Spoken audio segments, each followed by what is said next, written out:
안녕하세요. 돈 되는 상식입니다. 총선이 끝나고 난 이후 정부 긴급재난지원금의 세부 기준을 발표한다고 하였는데, 총선 직후 정부의 긴급재난지원금 지급을 위한 선정 세부 기준을 발표했습니다. 감염병으로 힘들어하는 국민들을 위해 여야가 힘을 합쳐 빠르고 신속하게 이번 사태를 해결하길 바랍니다. 또 한편으로 감염병 사태가 끝나고 나면 또 어떤 경제 파급 효과가 발생할지 걱정이 되기도 하네요. 좋아요, 구독은 영상 제작에 힘이 됩니다. 꼭 부탁드릴게요. 이번 긴급재난지원금은 소득하의 70%에 해당하는 방안과 전 국민에게 지급하겠다는 방안 두 가지로 대립이 되고 있는데요. 아직 이 부분에 대해서는 논의 중에 있는 것 같습니다. 전 국민으로 재난지원금을 확대하기 위해서는 정부가 제출한 7조 6천억 원의 추경 예산을 4조 원가량 증액해야 하는데요.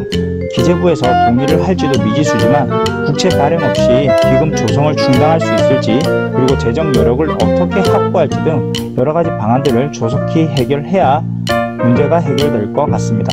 이번 세부 기준안 발표 내용을 보면 긴급재난지원금 세부 기준안에 지원금 제외 대상이 나온 것으로 봐서는 소득하의 70%에 해당되는 가구에만 지급하는 것이 거의 확실시된 것 같네요. 이번 추경안은 지난 8일 비상경제회의에서 결정된 소득하의 70% 이하 1,478만 가구에 4인 가구 기준으로 재난지원금 100만원을 지급한다는 방침을 뒷받침하기 위해 마련됐는데요. 당시 내용을 살펴보면 정부 긴급재난지원금의 지급 대상을 소득하의 70%에 속하는 1인 가구는 40만원, 2인 가구는 60만원, 3인 가구는 80만원, 4인 가구는 100만원을 지급할 방침이었습니다. 그럼 현재 대상자 선정 기준은 건강보험료를 기준으로 신청 가구원에 부과된 본인 부담 건강보험료 합산액을 소득 하위 70%에 해당하는 선정 기준 이하인 경우를 지원 대상으로 한다고 밝혔습니다. 그럼 여기에 표를 보시면 4인 기준 직장보험 가입자는 23만 7천원, 지역가입자는 25만 4천원 이하인 경우 지원 대상이 되니까 이 표를 보시고 본인이 해당하는지 한번 살펴보시기 바랍니다. 자세한 내용은 제 다른 영상에 올려두었으니까 한번 보시면 될 것 같아요. 마지막에 영상 띄워 놓을게요. 최근 소득이 감소한 국민의 소득 감소 반영을 위한 보완 방안도 마련이 되었는데요. 가구 구성의 변동 기준일인 2020년 3월 29일 이전까지의 소득 감소가 건강보험료에 반영되지 않았던 자영업자 등에 대한 선정 보완 방법을 구체화하였습니다. 그럼 한번 볼게요. 지역가입자 같은 경우에는 최근 소득이 감소한 자영업자 등의 경우에는 해당 기간 2월에서 3월의 소득 감소 관련 증빙 서류를 토대로 보험료를 가산정한 후 선정 기준을 충족하면 지원 대상에 포함이 됩니다. 자영업자 같은 경우에는 카드사로부터 매출이 입금된 통장사본, 매출관리 시스템, 매출액 등으로 확인을 해서 지원 대상에 포함을 시키고, 프리랜서, 학습지 교사 및 특수 형태 근로 종사자 등도 자영업자와 같이 3월 29일 이전 발생한 소득 감소 등 사전 변경에 대해 증빙 자료를 첨부하면 이를 토대로 가산정 보험료를 기준으로 지원 여부를 판단을 한다고 합니다.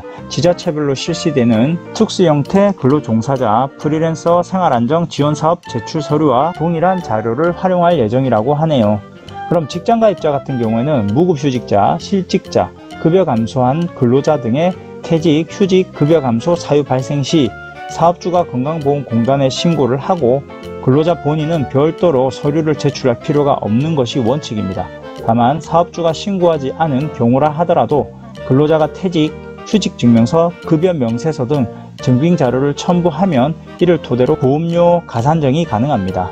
그리고 자가격리 수칙 위반자의 경우에도 자가격리 수칙 위반자는 본인뿐 아니라 수칙 위반자가 속한 가구 전체를 긴급재난지원금 지원 대상에서 제외할 방침이라고 합니다. 그럼 정부 지원금은 어떤 방식으로 지급이 될까요? 정부 재난지원금 지급 방식은 현금이 아니라 지방자치단체가 활용 중인 전자화폐, 지역상품권 등으로 지급할 방침이며, 특히 지역사랑 상품권과 전자화폐, 신용카드와 체크카드 충전 등 다양한 방식으로 편리한 지급이 가능하도록 실시할 방침이라고 합니다. 지급 시기는 4월에 추경해서 빠르면 5월 중으로 지급한다고 하네요. 앞서 말씀드린 대로 긴급재난지원금 제외 대상이 있는데요. 소득하의 70%를 가려내기 위해서 재산세와 종합소득세를 자료로 활용할 것이며, 주택 외에도 상업용 부동산과 금융소득을 모두 포함한다고 밝혔습니다. 건강보험료 기준으로 소득하위 70%에 해당이 돼도 재산세 과세표준 9억 이상은 제외가 되고요. 과세표준 9억 원 이상은 공시지가 기준으로 약 15억 원입니다. 재산세는 공시가격의 공정시장 가액 주택 60%, 토지 건축물은 70%를 적용해 과세표준을 산출한 후에 구간별로 세율을 매긴다고 하네요.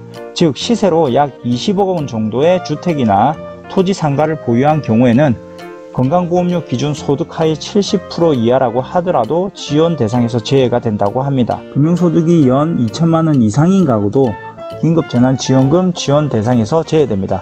또 종부세를 내지 않지만 상가 건물을 보유하고 있어 재산세 표준 가액이 9억 원을 초과하는 자영업자 등도 재난지원금 지원 대상에서 제외될 것으로 보입니다. 그럼 재산세 과세표준 및 금융소득 확인 방법은 재산세 납부 고지서를 통해서 재산세와 과세표준 확인이 가능하며 금융소득 확인은 국세청 홈택스에서 가능합니다. 만약 주회를 했는데도 데이터가 없으면 금융소득 2천만 원 이하로 판단을 한다고 하네요. 그럼 중복 지원은 가능할까요? 소득 하위 70%인 가구는 긴급재난지원금 이외에도 아동수당, 취약계층을 대상으로 하는 특별 돌봄 쿠폰과 노인 일자리 쿠폰도 중복 혜택을 받을 수 있습니다.